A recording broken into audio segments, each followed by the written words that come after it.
What is going on? You are listening to Tag's podcast, aka Talk About Gay Sex Podcast.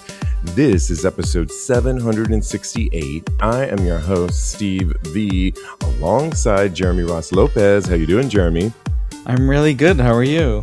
Very good, thank you. And we're rounding out our equation, the lovely, talented Cody Maurice Doggett. How the hell you doing, Cody? Hello, darling. Doing wonderful. How are you? Great. It's Pride season. The Knicks won. I didn't think I'd be a fan, but I am. Especially living down the street from, where they play. And boy, the city has just gone bonkers, crazy. Yeah. I almost got caught in it coming out of Penn Station when the Knicks won the finals. And I was watching it on the airplane. And I was like, great, they're in San Antonio. It won't be crazy. Nope, I was wrong. It was, pandemonium. It was just nuts. People. And I just made my way. I lived down the street from Penn Station and did the underground and fortunately didn't have a lot of luggage. So I just made it, but it was crazy. But can you imagine if they won here? That would have been insane. Tomorrow is the parade, or excuse me, Thursday is the parade. So it's going to be crazy, but I have no plans. So I'm just going to, hunker down and stay on my rooftop. And that's that. So, yeah. And celebrate from there. A nice safe celebrate distance, from right? there. Absolutely. Well, let's get into our sex talk, which really is about dating today. So many things. I can't wait to get into this, including how some people in celebrity land met. We'll share our stories. Cody, I believe it was you and I talked about a Gen Z trend. It may have been Teddy, about how New Yorkers are going on practice dates with people they don't like. Did we talk about this with you, Cody? I don't necessarily remember it. I think it was Teddy and I. I'll bring you guys up to speed because then there's a new dating trend. And then we'll talk about how people have met and it's a day of dating. And, everybody is out and about. People are coming, planning prides and summers ahead. And we're looking to meet people or at least get in the sack with a bunch of people. Either way, you want to meet people. There's a growing trend that we were talking about on this show. Gen Zers are basically going out on a bunch of dates with people they're not really attracted to simply practice so that when they finally get on that one date that they like, hopefully they'll have gotten, everything out of their system. I don't know that I really like this trend. It seems like a waste of time to me is what Teddy and I were saying. This is what somebody said. You should be going on dates even with guys you're not super attracted to, said Kerrigan, this girl in a viral video about the trend. But she told the Post that the phrase practice dates often get misunderstood. I actually think the phrase practice dates gets a bad rap because it makes it sound like you're using someone. That's not what I'm talking about. Until you meet someone in real life, you have no idea whether you're attracted to them. A photo can't capture the way someone carries themselves or their ability to make you laugh until you snort. A profile is not a person. I mean, if you think about it, I've gone on speed dating and you go on a ton of practice dates hoping that maybe one will click and then you will go on an actual date. But as we all know, dates last longer than 5 minutes as they do in speed dating. And what do you think about this trend, Jeremy, of going on a bunch of dates of even people that you're not even attracted to just kind of practice? I think it's kind of harmless and I kind of like the idea, but I definitely would limit it to like a coffee date that's short, like maybe 20 minutes or 30 minutes. And I think that in that time span, you can figure out if you have a good dynamic with the person. And if I don't see any point if you don't have good banter with them and it's not easy going and just like simple and fun. I don't see the point in spending more time with them. But if you're only talking about solely like long, full out dates, I definitely wouldn't have the energy or time towards something like that. But I think a harmless short date and the practice being like just getting yourself out there is great and healthy for anyone to do. Yeah, I often tell the story that I was at a dinner party once and with a group of us, and a friend of some of the people that we were having dinner with stopped by. They were in between dates. So they had met somebody for cocktails, then they went for a date, then they went on a dinner date with somebody, then they came to say hi to us, and then they were going to go on another dinner date. It's like two dinner dates. What were they going to eat? A salad at the next day? Mm. And I was like, this is exhausting. Like, what do you think about this date of going on dates, Cody? If you're not really interested in them, not for me, but you still want the practice.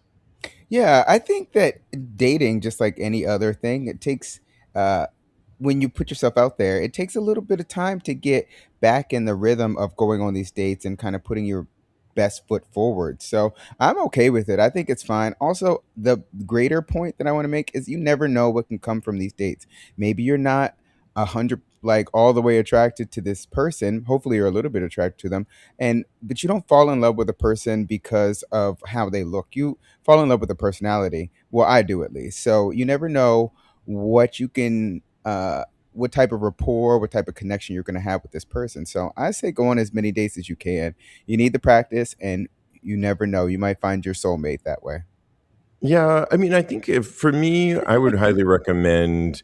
And I was telling at a funeral this weekend, I was talking about dating to some of my family, and that it came up.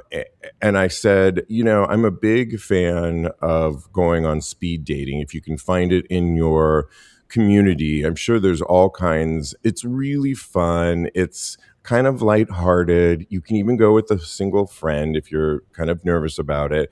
And it just, you meet a lot of people, like minded people within your community, or at least in a, you know, where you live, and it keeps it to 5 minutes at best. And at the end of it, you simply put who you were interested in. If somebody else puts it on their sheet of paper, that then they tally that up and they connect you, and it's up to you guys to then take the next step. I find that harmless and easy, but I find this a little bit like a lot of time, and I want to have some interest in somebody, whether it's I'm something they wrote on their profile or something they said, or I think they're attractive. I I wouldn't just want to go on dates with somebody that I'm not into just to practice. No, you have ChatGPT to do that now. No, I mean, okay, don't do it. from that trend to a new one that just came out called Goblintimacy. Diego had to help me say that because we put it in Goblin. It's like Goblin, but intimacy. Goblintimacy is a dating trend that flips all the rules. Here's what it is. Let's discuss. It's a modern dating trend where you reject highly curated, polished dating personas in favor of showing your raw, unfiltered, and authentic self from the very get go. The concept flips traditional dating rules, which typically encourage presenting an idealized version of yourself. It stems from the Oxford Dictionary's 2022 Word of the Year, Goblin mode, which refers to unapologetically self indulgent or unruly behavior that rejects societal norms. This basically, you're revealing your quirks, flaws, and personal baggage early on rather than hiding it. You're filter free, foregoing the curated social media aesthetic in favor of the real, unpolished version of yourself. And the strategy, by being completely open and your weird habits and past issues from date one, you quickly weed out people who aren't a long term match. What do we think about this, Jeremy? So I think it's kind of a good idea, but I think it could also crash and fail, like crash and burn, because I feel like if you're being that vulnerable and being your true self, I don't necessarily think that the other person is going to, and you can't really gauge that if you're just meeting them. But at the same time, I think for myself, I'm exactly the way I am on a date or at the beginning of dating that I am later on too. And I think you figure out your quirks when you spend more quality time with someone. So it's kind of I would say a 50-50. Like, I think my opinion falls right in the middle, because I think there's only so much that you can let out on a first date or first few dates, that it takes time to like evolve with a relationship. Yeah, I'm not a fan of this at all. I mean, I'm kind of like you in that I've kind of myself on these dates. Now, I'm not an idealized, curated social media aesthetic form of myself, but I'm presentable. I like to think of dates as an interview for a job. You wouldn't go into a job interview and say, "Well, I'm really bad at writing copy. I'm really bad at talking to people. I'm really one-on-one person." And they would be like, "You're unhireable then." I kind of think dates, because who's to say that your flaws or some of those things, you're not in the process, hopefully, of working on yourself, right? So putting those things out there, they'll figure it out later. But I just don't like that. I like to be positive, but not Yeah. lie. And I do think it's kind of like a job interview. Put your best foot forward. What do you say to this, Goblin intimacy, Cody? I thought you I know, forgot my name for a second. I was I like, know. did he I was forget my name? so focused on trying to say this word, Goblin intimacy, that yeah, I was like, wait, who am I directing this to? And So what's his funny. name? Yeah, I agree with you guys all the way, and I think And you by the kind of way, hit it's that. Cody with an I, everybody. Thank you. Kodi. Cody with a K and an I. Don't forget all these people. Woo. And yeah. So funny. Yeah, you hit the nail on the head when you said you like to be positive on a date, because I'm the same way. I feel like the goblin intimacy. I don't know if I said that right, and I'm You okay with did. that. I think that's like getting leading with a negative connotation on a negative note, because if you go in there and say all of your flaws, like you said, it's like you want to put your best foot forward, I feel like, on a date. So I'm not with this, and I'm not even farting on a date. So I'm not trying to tell them all of my horrible attributes on a first date. No, thank you. Yeah. I mean, I don't know that I don't want to hear negativity, right? I Yeah, think you want somebody that's ready to be dating, and we get it. No one's life is perfect. We all yeah, have something going on, but I think you got to put your best foot forward and showing up.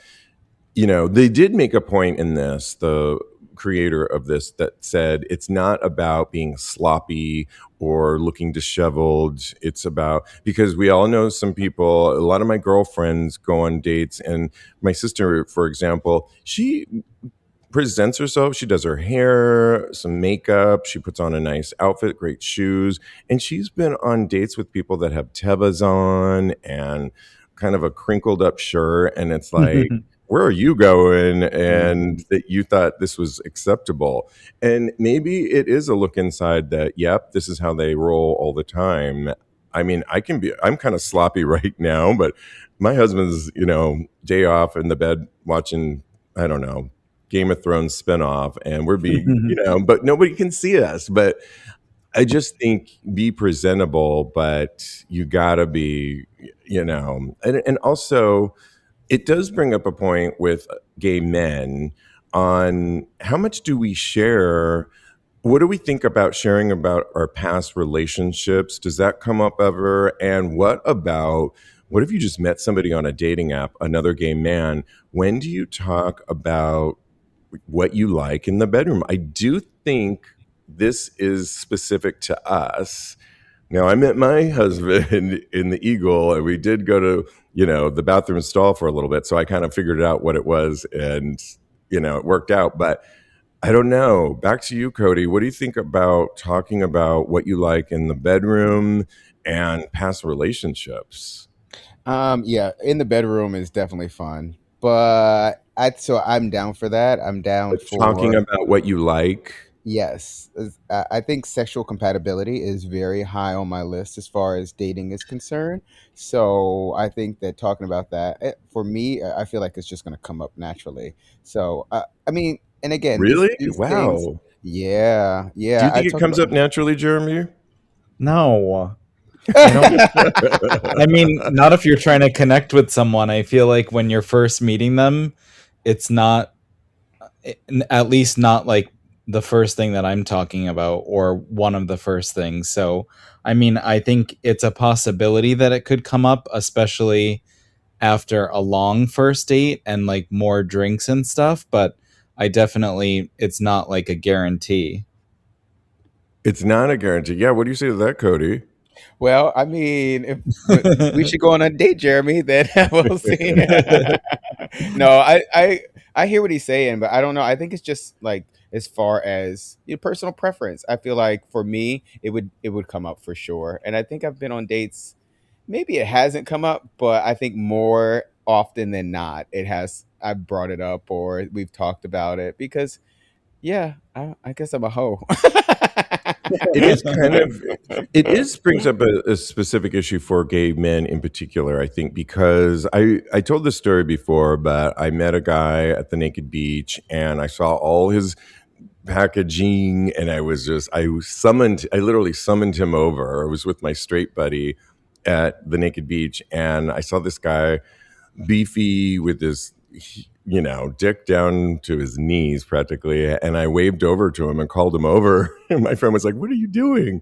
And he did come over and we ended up going on, I think it was 3 or 4 dates, and we didn't end up having sex until maybe the second or third, I can't remember. But the dates weren't going so great. He wasn't very talkative. He picked really good restaurants, so I was like impressed.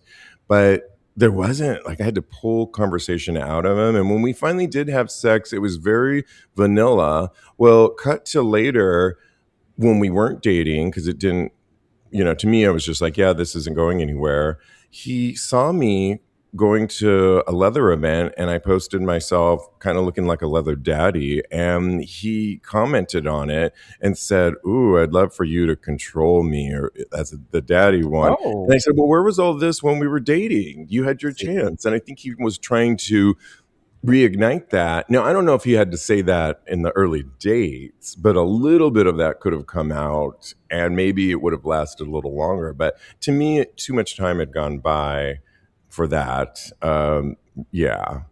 yeah, I think talking a little bit sexy, maybe not talk about specific. Oh, I like to do this. I want to have you upside down on the I want you to wall or piss on my anything like. Yeah, face. But but I a little also bit think of if the conversation is like so difficult and pulling strings, then you don't have shit to talk about with that person. Like, Yeah. that's like a given. I feel like if with any date in general, if the conversation is like pulling teeth, it's not worth the time. Yeah. Yeah. What do you say to that, Cody? No, I totally agree. I think that when you have to force a conversation, and I've been in those conversations where it's like you can count every second between when you talk, and it seems like the Ooh, longest stretch, and it's just very uncomfortable. So, yeah, I think the conversation should flow naturally and add a little spice to it. Be yourself 100% always. Authenticity is very attractive. absolutely. And then kind of switching gears to how some people are meeting these days. And surprisingly, they're meeting their match outside of the apps, which to me is very encouraging because I never used the apps and I wasn't really good at it. And I just relied on going out. But I get it. It's a tool that many people use. In fact, I was just talking to a friend of mine that went to the Jellicoe cat. What is it? Cats? The Catch Jellicoe the cat. Jellicle ball. The Yeah, Jellicle which ball. won a lot of Tonys Yeah. and on Broadway right now. And my friend went and sat very close to, there's a runway, if you will, because there's a lot of voguing and posing and all that. And he was sitting kind of near there and he had a crush on one of the dancer actors. And do you know that he slid into his DMs? I Oh said, you should shit. just slide into his DMs and say, I was just on the show. And do you know that actor, I'm not going to name names of anybody here, but the actor responded. And I was so giddy when I was hearing this. And I said, what did he say? What did he say? And he said, you were my this tonight's crush, my theater crush tonight. Oh, I love that. I Oh. mean, and since then they've kind of met up, and I don't know where it's going to go, but I mean, really cool. Cutting to Andy Cohen. I know not everyone's a fan, Jeremy, but he's currently in a relationship right now, and he met somebody and was talking about it that he said, so when asked, so you have a boyfriend, asked his co-host on Radio Andy, and he says, I do. People have asked me for a long time, when are you going to get a boyfriend? Why don't you have a boyfriend? And I have always said, I will know when I meet the person. And I got to tell you something, when I met you, so he's talking about his co-host, I knew I was magnetized by you. And then he talked about, he said it's like a vibe that you feel. And when he talked about the current boyfriend, he said he met him at an event, and he says, my criteria about what I was looking for never changed. It always has been a feeling for me, and I always followed the feeling. And I'm really happy to say that I have that person. He said, I saw him from across the party. I almost didn't go to the party. I dragged myself out. I never get invited to gay parties in the Hamptons anymore. And I was like, you know what? Let me just go. I went, and I was like, I got to talk to this guy. Who is this guy? And I went, we talked all night. I very methodically put my number in his phone. Apparently, I said to him twice that night, I want to make sure this number is right. He said, I knew you were serious when you were really like serious about this number. And I got to tell you, that resonates with me. It's very much my personality too. I'm a little bit like that. I think I was like that with Diego too. Like, wait, I kept pushing, and a little pushy, a little like making sure this Diego knew that I wanted to go hiking with him. I was kind of incessant. And what do you think of this act of when you see somebody? Oh, and then there's one more, because I think this is super cute, not in our gay realm, but super cute. I love Keke Palmer. And do you know Sean Evans? He's the guy that has that. It's like Hot a hot ones. sauce. What hot Yeah. ones? Hot ones, I think is Hot what it's called. ones. Famous, Yeah. where they do hot sauce and who can take it. Keke has been on the show twice, and when asked by Sean, who would be your celebrity crush, he said Keke Palmer. He said there was just this chemistry that we had, that we could talk and laugh at the same things, and she heard that. So when she went back on, they were kind of flirty, and they were just spotted in Brooklyn on a Hmm. date. Oh, And I love that. I know. So these are kind of the things that I've always looked for. All these trends of acting like you're not interested, not putting your best foot forward. Okay, maybe try those. I'm a big fan of these. Like, no, being proactive. If you like somebody with you have chemistry with, go for it. Slide into their DMs. Make that move. What do you think of this, Jeremy? Of these stories I just told about how people have met? At least somebody that they're going to go on several dates on. I like all of them, and I feel like it sounds a lot more organic and just going off of your actual vibe and feelings. And I love all of that. And I also love Keke Palmer. Her personality Oh, is She's the amazing. best. so Yeah. for her to actually find somebody that would either match her persona, because what she said was I would say something, and then he would like come back with me with something, and then it was like a match. And Kiki's fire, Yeah. energy, life, Yeah. and you can't just put anybody in front of her. So, and he's cute, I think. So I love this for them. But what do you think of all this on all of those stories, Cody? And you're kind of on the scene. Like, do you go for that vibe, that energy, or what do you go for? Well, it's undeniable. Once you have that energy and you have that spark and you know that you have chemistry with somebody, you can't really duplicate it. You can't ignore it. And Kiki actually they met. I feel like before she had her baby, before she because she had a whole boyfriend, and they Oh, waited this right. long. I know, right? It's crazy.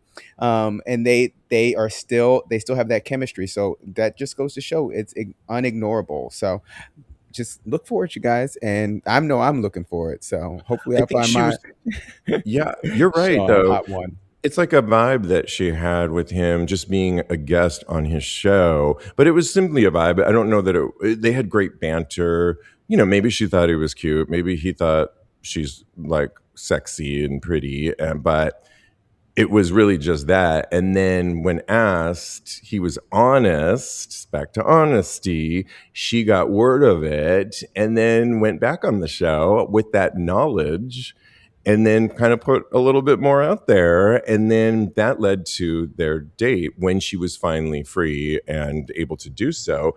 And I think you have to kind of go with that vibe. And like Andy even said, people have always asked me, he's a little bit older than me, and everyone's asking, he has his 2 kids, and everyone's like, when are you going to meet somebody? When are you dating? And it's like, for me too, it took a while, but I'm sorry, I have to go for that vibe. It has to be, Diego and I had that early on. He makes me laugh so much. He's such a prankster, a jokester, and I'm attracted to him. And it's a vibe. It's all that stuff that I just think makes it work. So yeah. Yeah. When you know, you know.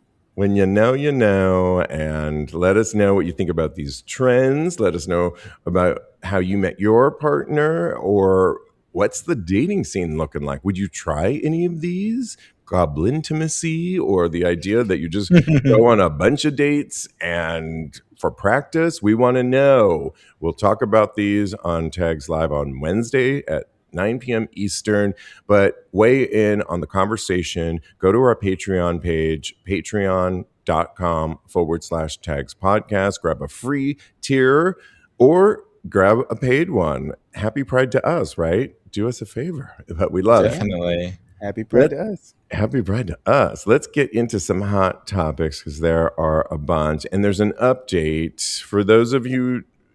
Jeremy, are you familiar with the adult performer Drake Vaughn? I think so, yes. Young, he's very popular, as kind of on the twunk side, I would say. Yes, I watched that little show they did. Kevin and I watched it. I love it. I love how you said that little show that they did. So shady. There was some shade in there. I watched it too. It's such a fake reality TV show, and I know they're all fake. And I was talking about it on one of the last episodes where it's just they have the producer in the series too, and they don't even try to pretend that. No, I'm like, you're not hiding the cameraman. What the fuck is going on here? Oh my God. And Cody, there's this so unbelievable scene where they're on a boat. So it's called Boys. What's it called, Cody? Boys Vacation? Boys Vacation? Something yeah, like that. Something on Out TV. Yeah, it's in Miami.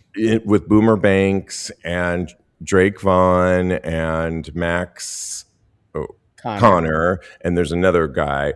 And there's this one scene that is supposed to be dramatic. They're on a boat, and Drake Vaughn. Ultimate Boys Trip. Thank you so much. Mm-hmm. Producer in the house and host. Love it. Cody with a K and an I. He can do it all. They're on this boat in Miami, and Drake loses it with this other performer and hits the camera, and it's like this huge camera, and the camera goes into the ocean, and the camera guy was not even that pissed off, and I'm like, that had to be a fake camera. I mean, yeah. If any, and then Boomer, who thinks it's his own reality show, he reminds you every 2 seconds that it's my spinoff, and it's like, girl, we get it, and it's like, enough, and we get it. You're a DJ too, but I mean, then. Nobody. He's like, I'll pay for the camera, and it's like, if anybody knows anything about, I used to work in videography and all that. The cameras are so expensive, you wouldn't just pay. And to me, that was so fake. But Drake Vaughn, back to the story at hand, said that his arrest on domestic battery charges was a publicity stunt, and he's known for 1,000 Bottoms, which really believable. It was a stunt he tried to do. He's also said that he was in a relationship with a man. It was like a daddy son, which unbelievable because people claim that he's really straight. And he was arrested recently, and he said that was a stunt, but not according to police records that say actually he was in an argument with his girlfriend that escalated into a physical altercation where he allegedly grabbed her by the throat and slammed her on the ground and strangled her by applying pressure to her throat, restricting her breathing until she could not breathe and she felt like she passed out. And this is according from a police report obtained by Yikes. Out Magazine. What do you think of this hot mess, especially since you watched that show, Jeremy? I can't stand him or his personality, and I just think there's not anything cool about him, and he thinks his shit doesn't stink, and he is in for a rude awakening as he gets more mature and older. Yeah, he's kind of that younger lot right now that just think, yeah, their shit doesn't stink, that everybody's just going to follow them no matter what. And they do things that, he may have done some stunts in the past, but police records don't lie, Cody. Yeah. He seems, I mean, the one thing on this TV series, quote unquote reality show, is he has a hothead temper. And this just goes along with it. So that part might actually be believable. What do you think of this? Yeah, I mean, police reports don't lie. You said it. So I'm surprised that he's even being highlighted. Like they're giving him any airtime. Out TV needs to drop him like a bad habit because this is not the look. You don't abuse people. You don't go to jail. You don't do these things. Unfortunate. It's unfortunate, and he needs to go away. And I don't want to see him on my TV. So yeah. Yeah. All in all, Jeremy, what did you think of it? I mean, it was like a hot mess, but kind of I fun to mean, it's like watch. ridiculous, but it was addicting at the same time. My favorite was the really skinny white twink that was in it. Yes. It was And then so. I is ridiculous, and then I loved the drag queen that was Oh, I think she might be visiting. trans. Yes, And yes, but she she's, did like a drag performance one of yeah, the you're right. sets. Yeah. And she's actually the voice of reason. And I actually like her. Do you like her? Yeah, that was my favorite part was her and the the white twink were the funniest. The rest were like What do you think a about dis- Boomer, who's been on our show, by the Oh, way? And I do like him, but I mean, I definitely don't like him. I can't stand his personality. I'm like, girl, you need to calm down. You're not like that popular anymore, at least. it's just, I mean, I like him. I respect him in many He's ways. just really, really catty, and it's like he's like 40 years old and acting like, or I don't even know how old he is, but he's acting like he's like those young ones that are 20 and are like so prissy and like, I don't know. He On the irks me. show. Yes. Or in real life? No. No, on the show. On this It's show, all fake. but Yeah, but you somebody, can tell his personality. you can tell his personality, and when he reminds you incessantly that he's a DJ, He and that doesn't he has seem a likable, is my residency. point. Like, Yeah. Okay. yeah. When he continues to tell you that he has a residency for his DJ and that he is this is a spin-off. You know who does seem really likable is the Max black guy that's on Connor. there. Max Yes, I Connor. love him. he seems Got a very badass cool and chill, and yeah, He's the reason I watch the show because he is real and yeah, he makes no claims that he's been in this business for years and that he has a huge following.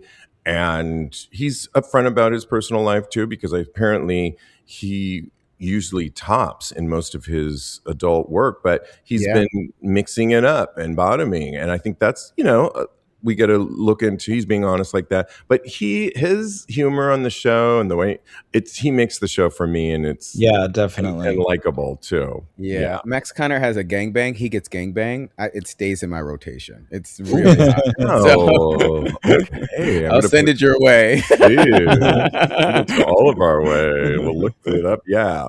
All right. Well, weigh in on that. Let's get into more hot topics. When gay men are sharing horror stories, as I like to say, from New York about seeing straight male doctors. I have a straight male doctor. A viral tweet has prompted discussions about healthcare for minority groups. And a couple of days ago, an ex-user posted that he'd been to see a straight male doctor about an intimate problem. Quote, being gay means going to a male colon specialist and being told you have hemorrhoids that is a hemorrhoid that is too small to surgically remove, and then going to a woman gastrologist who specializes in LGBT care for a second opinion and being told, actually, no, this isn't a hemorrhoid, it's HPV.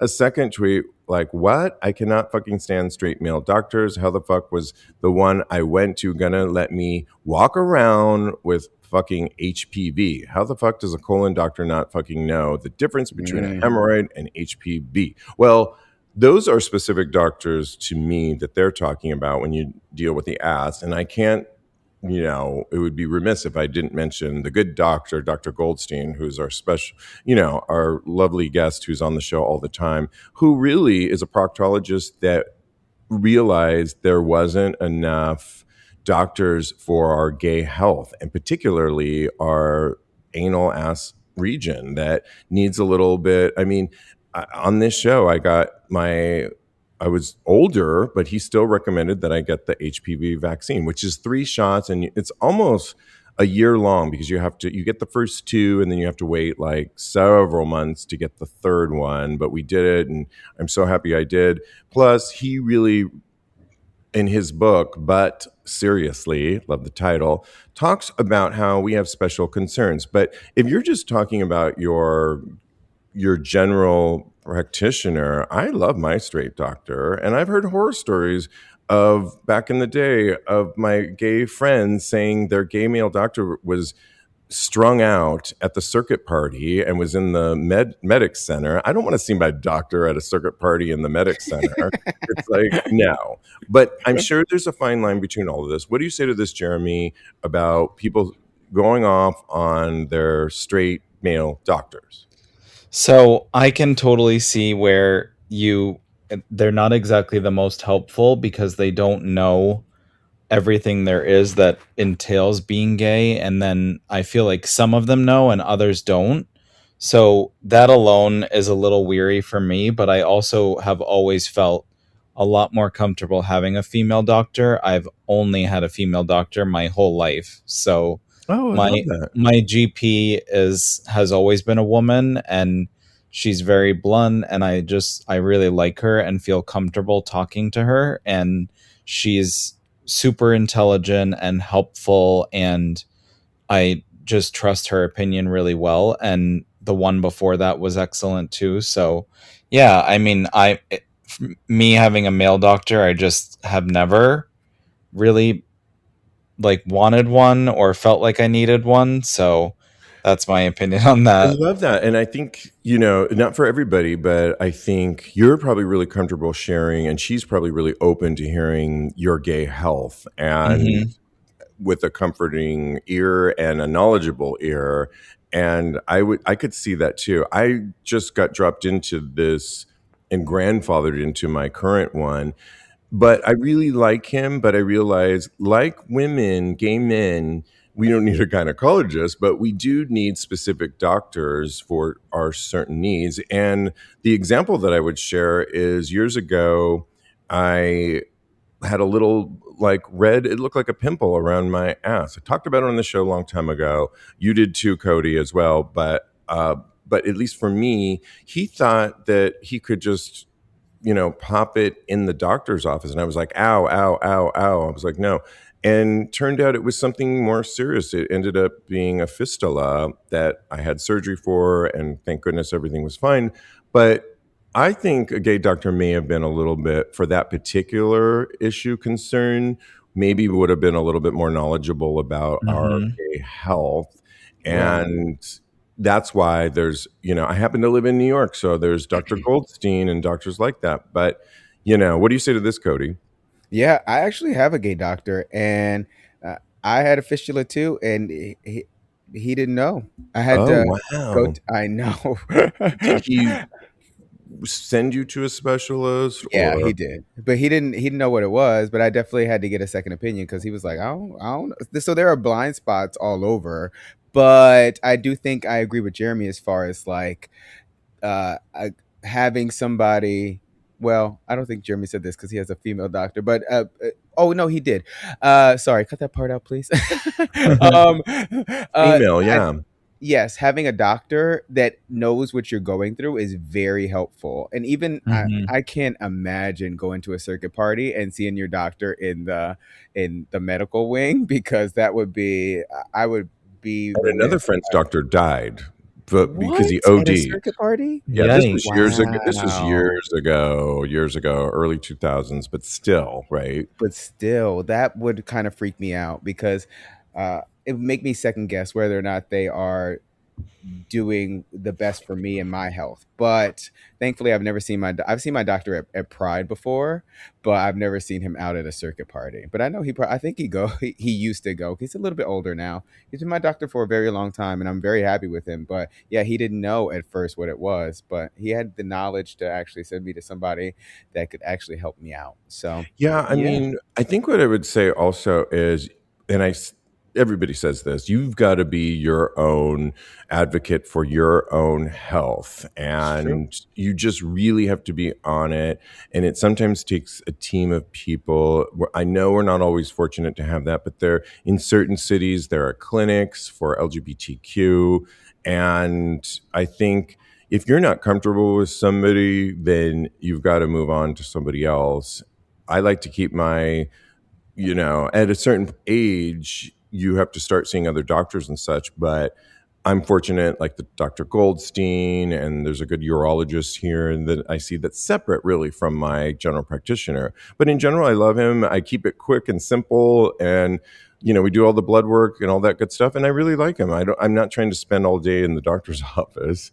Hmm. But I do think you have to be your own advocate and you have to find whomever that is for you. If it's a woman, a gay person, a straight person, but then keep an open mind, listen to yourself too. And are my medical needs being met? And I think we all have that right. It's sad because we don't have universal health care. And often that means, is my insurance going to cover certain things? And, Yeah. you know, I don't know, but yeah, horror stories. Ugh, yeah, I don't want to hear that. But moving on to somebody we love who has a brand new, I think it's a memoir, Laverne Cox says that she's lost a lot of work because of Trump's attacks on the trans community. I never thought college speaking gigs would dry up. I'll read a little more, we'll discuss. She says, I've lost so much money because of this administration this past year. I managed to stay busy with acting and branding work as well as speaking engagements, but I never thought college speaking gigs would dry up. When I booked Orange is the New Black, I was 40. I didn't have any savings. I didn't have any retirement. I was in student loan debt. I was working really hard to get out of a financial hole, but then I was also working hard to try to lift up my community.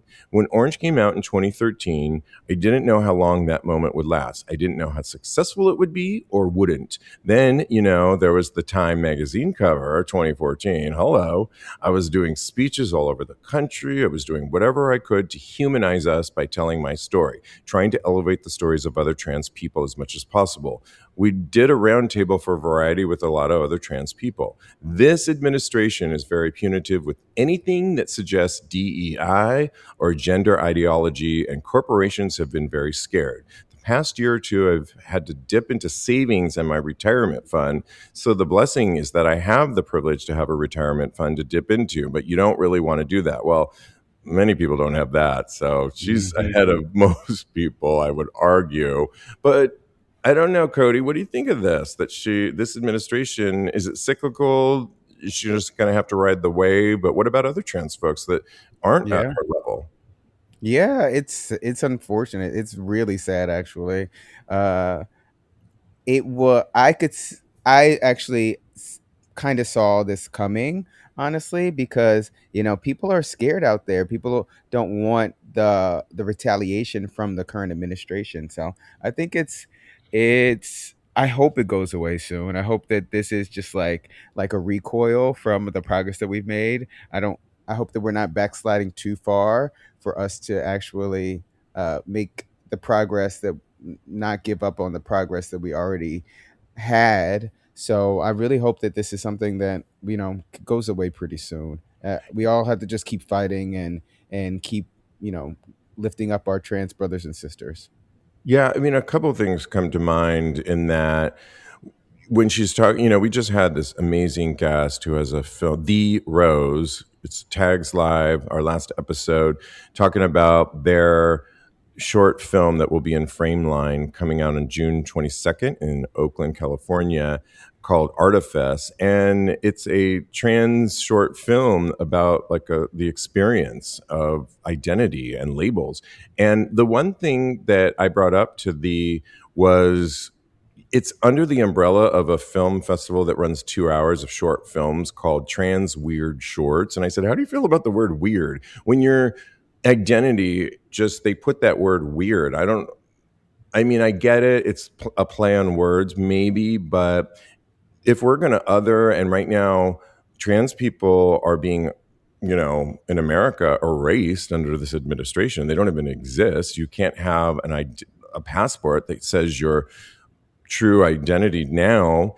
And then even within an LGBTQ film festival, they're calling your work weird, trans weird shorts. I don't know. What do you think about what Laverne's saying, Jeremy, and how she's losing work right now? Yeah, I think it's really just shitty and sad, and I'm not surprised that it's happened, but it's horrible. And I I've always loved Laverne and think that all the work that she does is really excellent for the community. And I think that regardless, I know that she is vocal and will get her like speeches out there regardless of what's going on with the current administration. And I just think that I am hopeful that this time will pass and Yeah, things right. will get better. And I guess that's all we can stride forward and hope Mhm. for. Yeah. Yeah, we have to remind ourselves that this is cyclical and that this isn't forever.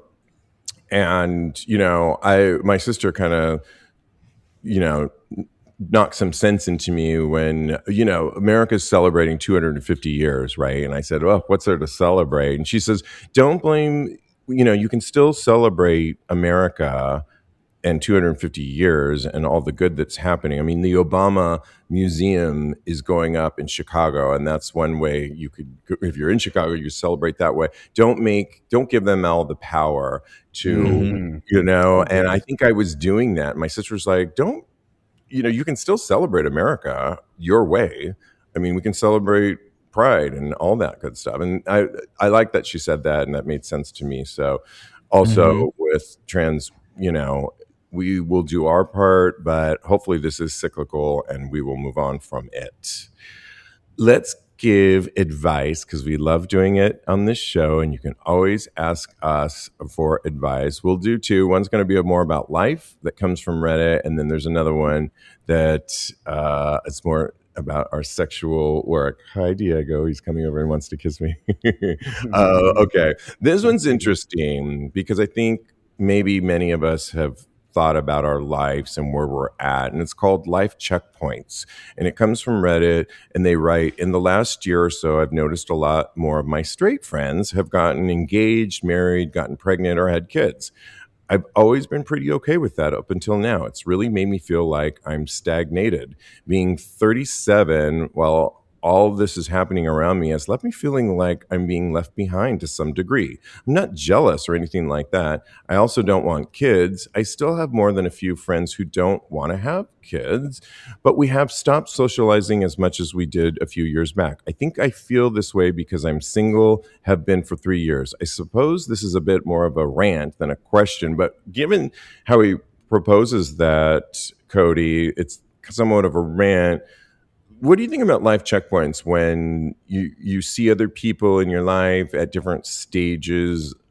I've had moments where I've thought of that, but I'm a late bloomer. Capricorns are a late bloomer. They say we get better like a fine wine. I'd like to think that because I drink a lot of wine. met, met my husband at 50. We have a goal where we want to kind of end up, but it took me a while. And I don't think I thought it with my straight friends because I I was of a different generation, but I maybe thought of it a few times with some of my gay friends that, I have some friends that are my age that are retired already. They did so well for themselves. And I thought, well, good. Now I think about good for them. But there was Yeah. times when I compared myself to them, or when am I going to meet somebody, or when am I going to this or that? What do you say to this? Yeah, I mean, it's natural to compare yourself, but also comparison is the thief of joy, and all that shit is made up. What a brilliant So, statement. I mean, it was, I heard it in my brain, and I was like, "Ooh, yes, I know this quote is going to hit so hard." But yeah, so I have to constantly remind myself that I'm on my own timeline. I'm not on anybody else's timeline. I feel like for me, it's really easy to get caught up in that. But when you finally pull yourself out of that mindset, that's when the real magic and the real joy comes in.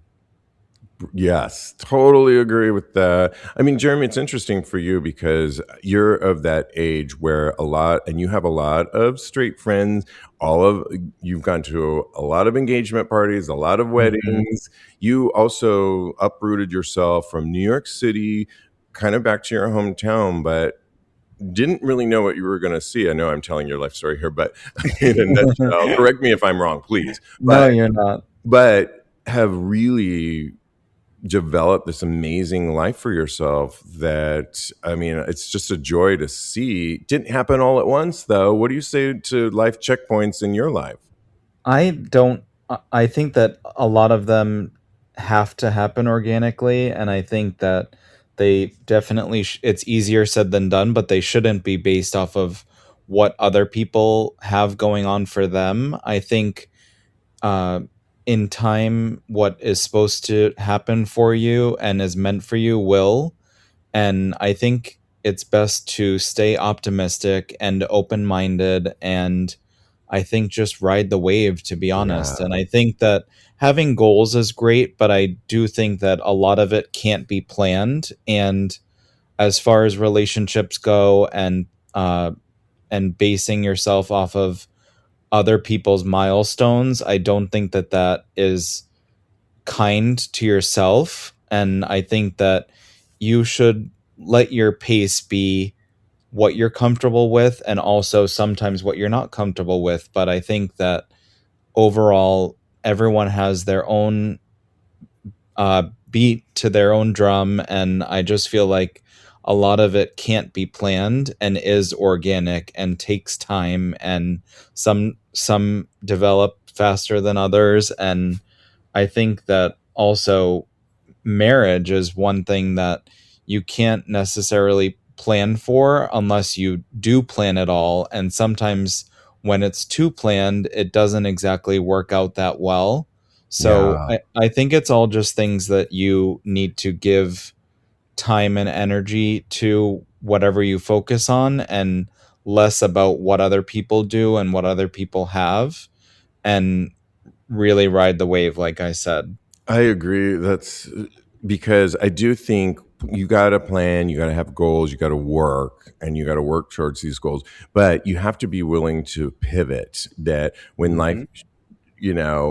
I've had a lot of goals, and people have asked me too, like, oh, whatever happened to that accessory leather line that you were doing? And I'm very honest. I said, we rode that wave, and at the time we were going to open a brick and mortar, and that's when brick and mortars were not happening anymore. And then it just didn't make sense anymore for us. And so I'm very honest with that. But then that allowed me to work on other projects and go down a different path. So you got to be willing to pivot and then be honest with it as well. And then the other thing is, I think you want to be happy for other people. So when people in your life are having milestones, you want to be there to celebrate them, because also you want them to celebrate you when the universe comes to you and gives you something. You want people to celebrate you as well. So put that good energy out there to celebrate people, and know that your time is coming too, especially if you're putting the time and the work into whatever it is that you are passionate about. And I just think that's how I feel in that. Lastly, one more. This person wrote, I'm here to reclaim masculine for masculine. Is it really so bad to say I like manly guys? Here's what they wrote. I have a type, and I'm getting tired of feeling like I'm supposed to apologize for it. I've always been attracted to conventionally masculine men. Beards, body hair, muscles, gym bros, daddies, deep voices, the whole package. I like guys who look and act like guys. That's what turns me on. It's not something I chose, and it's not something I've been able to talk myself out of. Back in the day, I could be pretty upfront about that. on my app profiles, mask for mask.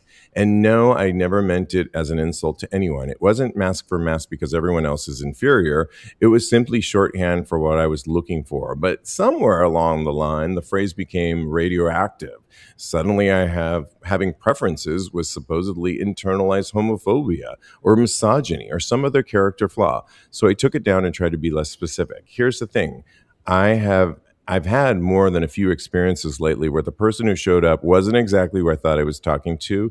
For me, chemistry matters, attraction matters. If a guy has a noticeably feminine effect or energy, it just doesn't do it for me sexually. I have plenty of friends like that. I love them. Two, I just don't want to sleep with them. I'm over pretending. Straight people don't apologize for having types, and gay men openly celebrate twinks, bears, jocks, otters, daddies, and other guys. Yet someone saying I'm into masculine men has become taboo. Am I really horrible, a horrible person for wanting to be honest and what turns me on? Or are there plenty of guys out there who feel the same way but are just afraid of being dragged for saying it out loud? This is interesting for me because I've never, I'm I'm a communications major. I do a podcast. I've never gone into the apps, so for me, it's meeting people out. I like to hear people's voices. I don't, I think he's making such a thing about mask for mask. I just like who I Mhm. like. I don't know. It's kind of crazy for me. What do you say to this, Jeremy?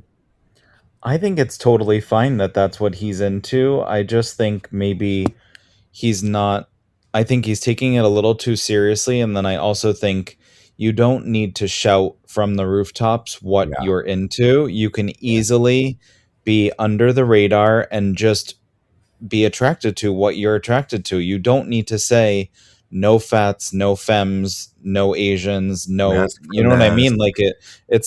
It doesn't need to be labeled and need to be shouted out, and you don't need to walk around with saying that to every person that you come in contact with. I think it can be just organic, and if that's what you're only into, that's totally fine. You shouldn't feel guilty for that, but at the same time you don't need to like shout that out and keep yourself closed off from everything else.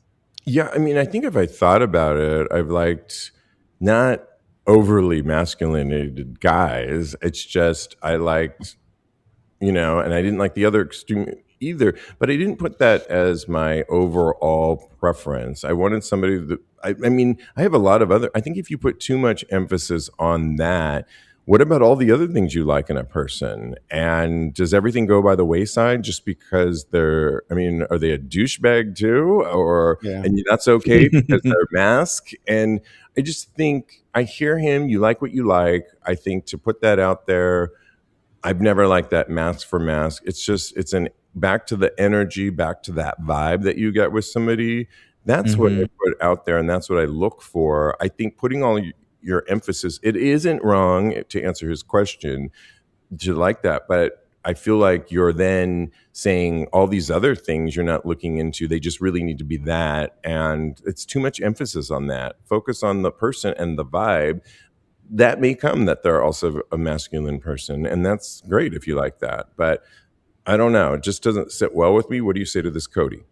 Yeah, I agree with you guys. I think that you like what you like, but however, a lot of times those mask for mask guys, or when you try and filter out like Jeremy was saying, no fats, no femmes, no Asians. When you get into that mindset, it's kind of like you're punching down on other people. So that's where uh the stigma with having those things in your profile, that's where that comes from, because a lot of the people that have those things in their profiles are kind of assholes. So I think Yeah, that when he is getting kind of sensitive, maybe it's because it's resonating with him that he's acting like an asshole. So it's not bad to have those types of attractions, but like open yourself up a little bit. There's plenty of sissies that I like out there. So come on, like bring the fags over here. I love a nice I love a nice feminine guy, a feminine bottom. I'm a feminine top, so I'm a blouse too. So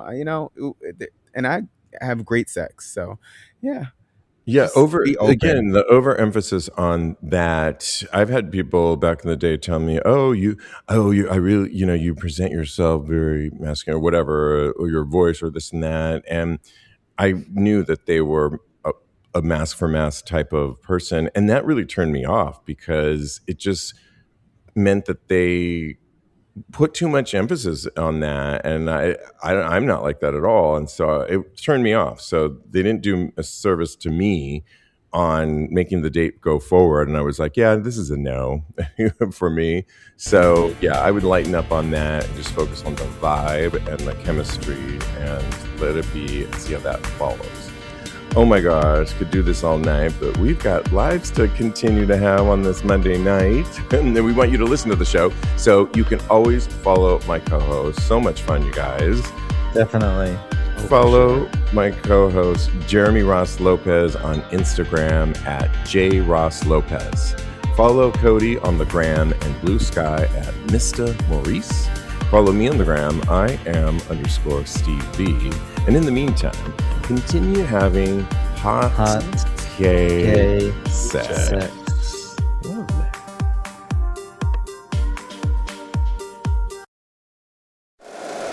If you like the show, please take a moment to rate, review, and subscribe. It really does help the show to grow. Thank you for listening.